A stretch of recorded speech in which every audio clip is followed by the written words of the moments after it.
Welcome to my YouTube channel. আশা করি তোমরা সবাই ভালো আছো। আজকে আমি তোমাদের ক্লাস 12 ফোর্থ সেমিস্টারে হিস্ট্রি থেকে প্রথম দিচ্ছি বিদ্রোহ ও ব্রিটিশ রাজের 1857 মহাবিদ্রোহ। এখান থেকে তোমাদের 3 নম্বরের একটা অ্যান্সার দিতে হবে আর 4 নম্বরের একটা অ্যান্সার দিতে হবে। তাই সেই হিসাবে আমি 3 নম্বর আর 4 নম্বর থেকে এই চ্যাপ্টার থেকে কোশ্চেন অ্যান্সার সাজেশন দিয়ে দিচ্ছি। চ্যানেলে যারা নতুন, চ্যানেলটা সাবস্ক্রাইব করে রাখো আর ভিডিওটা ভালো লাগলে লাইক এবং বন্ধুদের শেয়ার করে দিও। তাহলে বন্ধুরা আরম্ভ করে দিচ্ছি।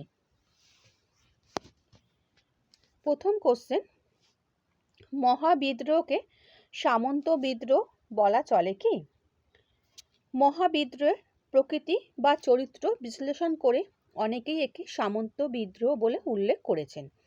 মহাবিদ্রোহ হলো একটি সামন্ত বিদ্রোহ। সম্মত মহাবিদ্রোহকে সামন্ত বিদ্রোহ বলে মত প্রকাশ করেছেন জওহরলাল নেহেরু থেকে শুরু করে মানবেন্দ্রনাথ রায়, রজনীপাম দত্ত, সুরেন্দ্রনাথ সেন, রমেশচন্দ্র মজুমদার, সুশোভন সরকার প্রমুখ। বক্তব্য: জওহরলাল নেহেরু তার ডিসকভারি অফ ইন্ডিয়া গ্রন্থে মহাবিদ্রোহকে সনাতনপন্থীদের বিদ্রোহ বলে উল্লেখ করেছেন। ঐতিহাসিক রমেশচন্দ্র মজুমদার তার শীর্ষক গ্রন্থে বলেছেন, সিপাহীরা এই বিদ্রোহ শুরু করলো সামন্ত শ্রেণীর একাংশ নিজেদের ক্ষোভ ও প্রতিহিংসা চরিতার্থের জন্য বিদ্রোহে অংশ নেয়। ডক্টর রজনীপাম দত্ত ও মানবেন্দ্রনাথ রায় উভয়ে মনে করেন সিপাহী বিদ্রোহীরা ব্রিটিশের পরিবর্তে মুঘল বা মারাঠাদের নেতৃত্বে সামন্ততান্ত্রিক শাসন প্রতিষ্ঠা করতে চেয়েছিলেন। তারা মহাবিদ্রোহকে সামন্ত প্রভুদের স্বার্থ রক্ষার শেষ চেষ্টা বলে উল্লেখ করেছেন। অধ্যাপক সুরেন্দ্রনাথ সেন মনে করেন কিছু সামন্ত প্রভু ব্যক্তি স্বার্থ চরিতার্থের জন্য ব্রিটিশ শাসনের বিরুদ্ধে বিভিন্ন এলাকায় বিক্ষিপ্তভাবে প্রতিরোধ গড়ে তোলেন। সিপাহী বিদ্রোহ কোনো সামন্তদের বিদ্রোহ নয়। সম্মত ও বক্তব্য: doctor Shashibhushan Chowdhury, Kishori Chand Mitra, Harishchandra Mukhopadhyay, Durgadas Bandyopadhyay, P C. Joshi, Karl Marx, sir Syed Ahmed Khan, Vinayak Damodar Savarkar সহ অনেকেই সিপাহী বিদ্রোহকে সামন্ত বিদ্রোহ বলে মেনে নিতে রাজি নন। তারা এ ব্যাপারে ভিন্ন মত পোষণ করেন। Karl Marx the new York daily Tribune পত্রিকায় এই বিদ্রোহকে ভারতের প্রথম স্বাধীনতা সংগ্রাম আখ্যা দেন। অধ্যাপক সুশোভন সরকার বলেছেন, হজরত মহল, কুনওয়ার সিং, নানা সাহেব, ঝাঁসির রানী লক্ষ্মীবাই এবং অযোধ্যার বেশ কিছু তালুকদারও সামন্ত জমিদারদের হাতে সিপাহী বিদ্রোহের নেতৃত্ব ছিল। একথা ঠিক, কিন্তু তার জন্য সিপাহী বিদ্রোহকে সামন্ত বিদ্রোহ বলা চলে না কেন? এছাড়া সামন্ত ব্যবস্থার স্তম্ভ স্বরূপ রাজন্য বর্গের একজনও এই বিদ্রোহে অংশ নেননি। নেক্সট 2 নম্বর কোশ্চেন, 1857 বিদ্রোহ আসলে একটি নতুন রাষ্ট্রাদর্শ সংক্ষেপে বুঝিয়ে দাও। 1857 খ্রিস্টাব্দে মহাবিদ্রোহের প্রকৃতি বা চরিত্র বিশ্লেষণে এক নতুন রাষ্ট্রাদর্শের পরিচয় মেলে। 1857 বিদ্রোহের নতুন রাষ্ট্রাদর্শ। ইস্তেহার: 1857 বিদ্রোহে সিপাহীরা দিল্লির মুঘল বাদশাহ বাহাদুর জাফরকে শাহেনশাহি অর্থাৎ হিন্দুস্তানের সম্রাট বলে ঘোষণা করে।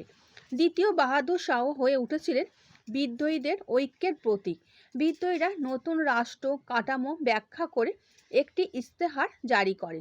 বাহাদুর শাহকে পুনরায় ভারতের সম্রাট হিসাবে ঘোষণা করা হয়।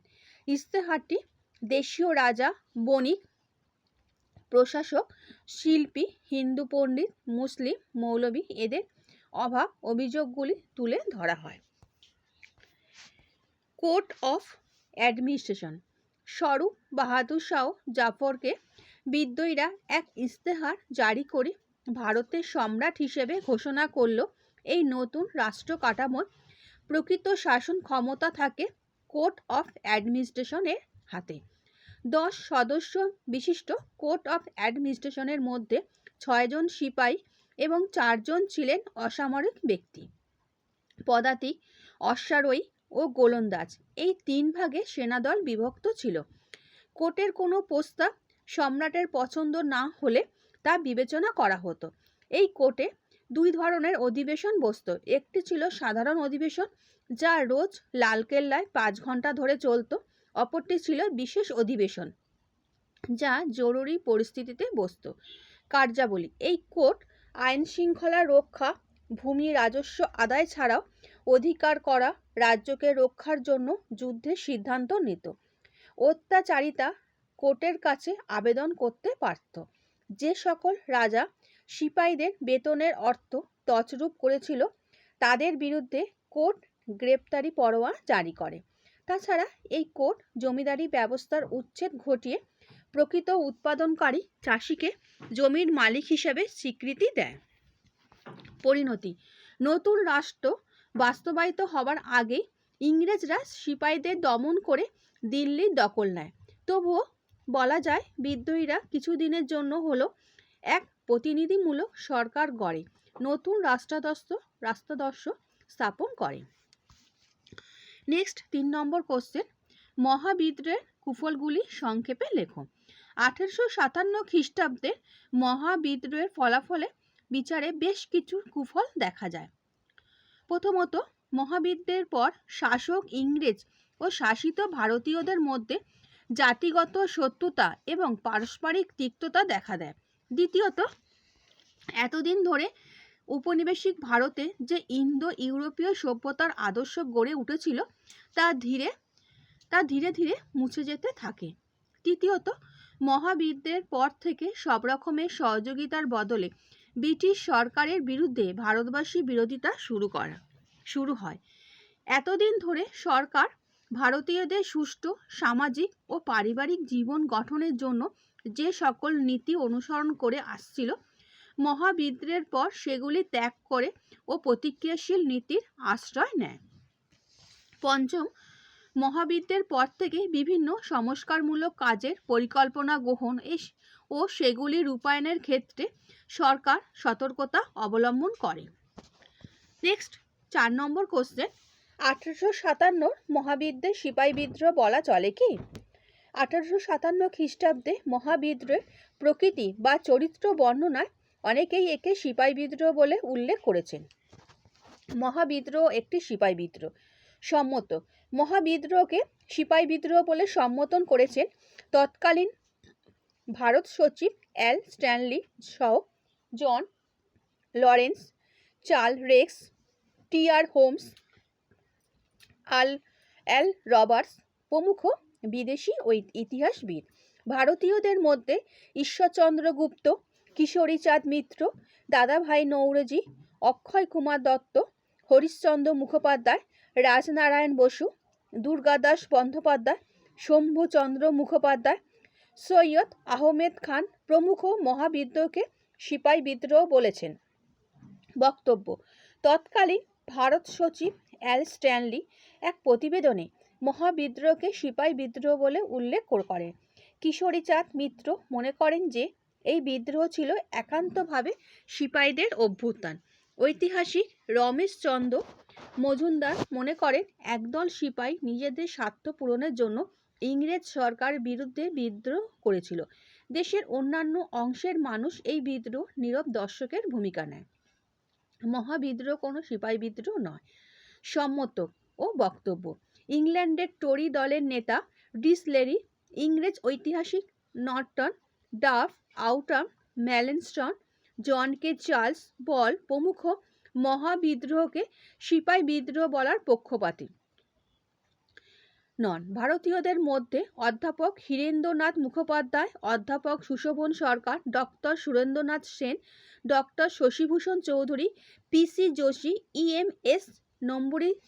নম্বুদিরি পাদ, রজনীপাম দত্ত, এম.এন. রায়, ডক্টর হরিপ্রসাদ চট্টোপাধ্যায় প্রমুখ মহাবিদ্রোহকে সিপাহী বিদ্রোহ না বলে অন্য মত প্রকাশ করেছেন।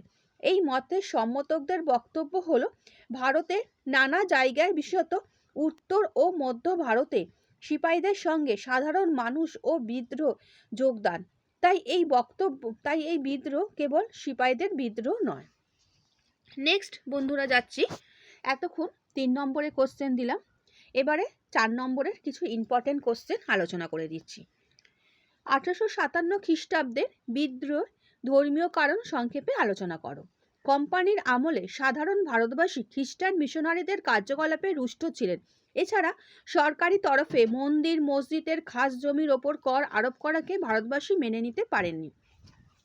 মহাবিদ্রোহের ধর্মীয় কারণ, খ্রিস্ট ধর্মে দীক্ষা। খ্রিস্টান মিশনারিরা খ্রিস্ট ধর্মের মাহাত্ম্য প্রচার করতে গিয়ে গ্রামগঞ্জ, শহর, বিদ্যালয়, হাটবাজার, হাসপাতাল সর্বত্র হিন্দু দেবদেবীদের ব্যাপারে নানা ধরনের কুরুচিকর মন্তব্য করতেন এবং ইসলাম ধর্মমতে নিন্দা করতেন। 1837 খ্রিস্টাব্দে উত্তর পশ্চিম ভারতে এক দুর্ভিক্ষের সময় বহু অনাথ শিশুকে খ্রিস্ট ধর্মে দীক্ষিত করা হয়েছিল। ইস্ট ইন্ডিয়া কোম্পানির কোর্ট অফ ডাইরেক্টর্স এর চেয়ারম্যান ম্যাঙ্গেলস 1857 খ্রিস্টাব্দে হাউস অফ কমন্স এক বিবৃতিকে বলেন, ভারতবর্ষের খ্রিস্টের পতাকা ওড়াতে হবে এবং ভারতকে এক খ্রিস্টান দেশে পরিণত করার জন্য প্রত্যেককে সর্বশক্তি প্রয়োগ করতে হবে। 1850 খ্রিস্টাব্দে প্রণয়ন করা 21 নম্বর আইনে বলা হয়, এখন থেকে কোনো ভারতীয় ধর্মান্তরিত হলে সে আর পিতৃপুরুষের সম্পত্তি পাবে। এতে সাধারণের মনে এই আতঙ্ক ছড়ায় যে ইংরেজরা তাদের জাত ধর্ম সব নষ্ট করবে। নেক্সট 2 নম্বর, রক্ষণশীলতায় আঘাত। হিন্দু সেনাদের তিলক কাটা বা মুসলমান সেনাদের দাড়ি রাখা নিয়ে আপত্তি করা হয়েছিল। তাছাড়া ধর্মান্তরিত হিন্দু সম্পত্তির অধিকার আইন, গঙ্গার জলে সেচের ব্যবস্থা, সতীদাহ প্রথার উচ্ছেদ, সাগরে সন্তান বিসর্জন নিবারণ, বিধবা বিবাহ আইন পাস, মেয়েদের পাশ্চাত্য শিক্ষাদান, রেল ভবনে জাতপাত প্রথার অবসান, টেলিগ্রাফ টেলিফোনের প্রচলন রক্ষণশীল ভারতীয়দের মনে ধর্মনাশের আশঙ্কাকে ঘনীভূত করে তোলে। এছাড়াও একসময় সিপাহীদের এক ধরনের চামড়ার টুপি বা পাগড়ি পরার নির্দেশ দেওয়া হলে তারা বিদ্রোহ ঘোষণা করে। নেক্সট 3 নম্বর পয়েন্ট, ধর্মীয় কর আরোপ।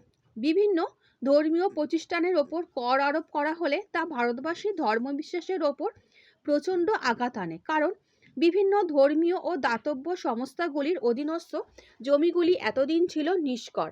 মন্দির ও মসজিদে এসব জমির ওপর নির্ভরশীল ছিল প্রচুর ব্রাহ্মণ ও মুসলিম পরিবার।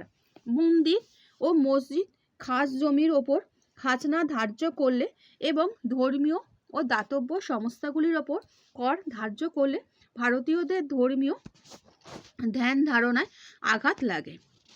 নেক্সট, ওয়াবি আন্দোলনের প্রভাব। ওয়াবি আন্দোলনে ব্রিটিশের বিরুদ্ধে তীব্র জেহাদ রূপে আত্মপ্রকাশ করেছিল। এই আন্দোলন নেতৃবর্গ ঘোষণা করেছিলেন, সমস্ত মুসলমানদের কর্তব্য হলো এক ধর্মযুদ্ধ শুরু করা, না হলে তাদের পরিবার এবং সন্তানদের সর্বনাশ হবে এবং তারা ধ্বংস হয়ে যাবে। ওয়াবি আন্দোলনে সমর্থকরা স্বাভাবিকভাবে এই বিদ্রোহ যোগ দিয়েছিল। প্রত্যক্ষ কারণ, এনফিল্ড রাইফেল।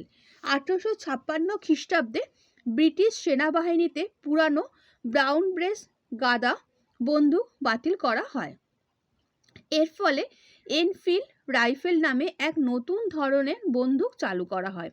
রাইফেলের এই টোটা ভরার সময় মোড়কটি দাঁত দিয়ে ছিঁড়তে হতো। এই সময় গুজব রটে যে এই টোটার বাইরে আস্তরণে গরু ও শুয়োরের চর্বি মেশানো রয়েছে। এতে ভারতীয় মুসলমান ও হিন্দু সিপাহীরা আশঙ্কা করে যে তাদের ধর্ম ও জাত নষ্ট করার জন্য ব্রিটিশ সরকার ষড়যন্ত্র করে এই ধরনের বন্দুক ও টোটার ব্যবহার চালু করেছে। এর বিরুদ্ধে তারা প্রতিবাদ শুরু করে। নেক্সট 6 নম্বর কোশ্চেন, মহাবিদ্রোহের ব্যর্থতার প্রধান কারণগুলি কী ছিল? সমাজের বিভিন্ন শ্রেণীর মানুষ বীর বিক্রমে লড়াই করল। 1857 মহাবিদ্রোহ শেষ পর্যন্ত ব্যর্থতার পর্যবসিত হয়। মহাবিদ্রোহের ব্যর্থতার প্রধান কারণসমূহ: উন্নত সমরাস্ত্র ও রণকৌশলের অভাব, সমুদ্রের ওপর ব্রিটিশের একাধিপত্য সিপাহীদের পরাজয়কে সুনিশ্চিত করেছিল। নৌ শক্তিকে কাজে লাগিয়ে ব্রিটিশরা ইংল্যান্ড থেকে প্রয়োজনীয় সৈন্য ও অস্ত্রশস্ত্র নিয়ে এসেছিল। সংখ্যার দিক থেকে ভারতীয় সিপাহীরা এগিয়ে ছিল ঠিকই, কিন্তু ইংরেজদের উন্নত মানের কামান, আধুনিক বন্দুক, রাইফেল আর গোলা বারুদের মোকাবেলা করতে তারা ব্যর্থ হয়। পুরানো দিনে গাদা বন্দুক, ঢাল, তরোয়াল, বর্শা এসবের সাহায্যে লড়াই করে স্বাভাবিকভাবে সিপাহীরা হেরে যায়। বিদ্রোহীরা সরকারি সেনাদের রণকৌশলকে অন্ধভাবে অনুকরণ করতে গিয়ে ব্যর্থ হয়। শাসক হবার সুবাদে ডাক ও তার বিভাগের সাহায্যে খবর জোগাড় ও জলপথ ও রেলপথের সেনা পাঠিয়ে দূরবর্তী অঞ্চলগুলিকে দ্রুত বিদ্রোহ দমন করতে সফল হয়েছিল ইংরেজরা। তাছাড়া বিদ্রোহী নেতারা পরিস্থিতি অনুযায়ী রণনীতির বদলে ফেলার মতো কোনো উদ্ভাবনী রণকৌশল গ্রহণ করতে ব্যর্থ হন। যেমন রাতের দিকে অতর্কিতে আক্রমণ বা গেরিলা রণকৌশল, বা দিল্লি থেকে বেরিয়ে ইংরেজদের মূল ঘাঁটির দিকে অগ্রসর হওয়া, এইসব রণকৌশলে তারা নেননি। আলাদা আলাদা লক্ষ্য বা স্বার্থ। মহাবিদ্রোহে অংশগ্রহণকারী নেতৃবর্গ ও সিপাহীদের আলাদা আলাদা লক্ষ্য ও স্বার্থ বিদ্রোহকে সফল হতে দেয়নি। মহাবিদ্রোহের নেতৃবর্গের মধ্যে দিল্লির মুঘল সম্রাট দ্বিতীয় বাহাদুর শাহের লক্ষ্য ছিল ভারতের মুঘল শক্তির পুনঃপ্রতিষ্ঠা ঘটানো। নানা সাহেবের লক্ষ্য ছিল পেশোয়া পদের পুনঃপ্রবর্তন করা। আর ঝাঁসির রানী লক্ষ্মীবাঈ চেয়েছিলেন নিজের হারানো ঝাঁসির রাজ্য পুনরুদ্ধার করতে। এই আলাদা আলাদা লক্ষ্য ও স্বার্থ বিদ্রোহী নেতা ও বিদ্রোহের অংশগ্রহণকারীদের মধ্যে পারস্পরিক স্বার্থ সংঘাতে জন্ম দেয়। এর ফলে বিদ্রোহীদের মধ্যে সর্বভারতীয় ঐক্য ও সংহতি গড়ে ওঠেনি, যার পরিণাম হিসেবে মহাবিদ্রোহ ব্যর্থ হয়। যোগ্য ও দক্ষ নেতৃত্বের অভাব। লক্ষ্মীবাঈ, কুনওয়ার সিং, নানা সাহেব, তাতিয়া তোপি সহ সিপাহীদের নেতৃবর্গ যোগ্যতার দিক থেকে ব্রিটিশের লরেন্স, আউটাম, হ্যাভলক, ক্যাম্পবেল, নিকলসন, নীল প্রমুখ নেতৃবৃন্দের তুলনায় পিছিয়ে ছিলেন। বিদ্রোহী সিপাহীরা দিল্লির মুঘল সম্রাট দ্বিতীয় বাহাদুর শাহকে নেতা হিসাবে ঘোষণা করেছিলেন, কিন্তু নেতৃত্ব দেওয়ার মতো যোগ্যতা ও মনোবল কোনোটাই তার ছিল না। বরং তার ইতস্তত মনোভাব এবং বিদ্রোহ ব্যর্থ হলে কিভাবে তিনি নিজেকে রক্ষা করবেন সে বিষয়ে বিভোর ছিলেন। অশীতিপর বিদ্রোহ দ্বিতীয় বাহাদুর শাহ ও দ্বিধাদ্বন্দ্ব ও দৃঢ় মানসিকতা অভাব বিদ্রোহের ওপর নেতিবাচক প্রভাব ফেলে। তাছাড়া তাতিয়া তোপি, নানা সাহেব, কুনওয়ার সিং, লক্ষ্মীবাঈ প্রমুখ আঞ্চলিক স্তরের নেতাগণের মধ্যে কেউ সেই অর্থে জাতীয় নেতা ছিলেন না। দেশীয় রাজাদের অসহযোগিতা। গোয়ালিয়রের সিন্ধিয়া ও তার মন্ত্রী দিনকর রাও, হায়দ্রাবাদের মন্ত্রী সালার জং, ইন্দোরের হোলকার, কাশ্মীরের রাজা গোলাপ সিং, নেপালের স্যার জং বাহাদুর, ভোপালের বেগম, যোধপুরের রাজা প্রমুখ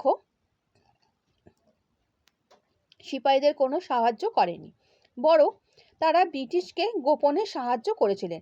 রঞ্জিত সিংয়ের আক্রমণ থেকে তাদের পূর্বপুরুষদের সাহায্য পাবার কৃতজ্ঞতা স্বরূপ পাতিয়ালা ও ঝিন্দের রাজারা ব্রিটিশের বিরুদ্ধে অস্ত্র ধরেনি। তাছাড়া নর্মদা নদীর দক্ষিণ অঞ্চল, মধ্য ও পূর্ব বাংলা, নেপাল এইসব অঞ্চল ব্রিটিশের প্রতি তাদের আনুগত্য দেখিয়েছিল। স্বাভাবিকভাবে এইসব অঞ্চলে তেমন প্রভাব পড়েনি। এইসব অঞ্চল সহ সর্বভারতীয় ক্ষেত্রে বিদ্রোহীদের ব্যাপক অংশগ্রহণ ঘটলে ইংরেজ সেনারা যে বেকায়দায় পড়ত তা পরে ক্যানিং স্বীকার করেছিলেন। মূল্যায়ন। মহাবিদ্রোহ স্বতঃস্ফূর্তভাবে শুরু হয়ে যাওয়ার এর কোনো পূর্ব পরিকল্পিত সংগঠন বা অন্যান্য দিকগুলি গড়ে ওঠার সুযোগ ছিল না।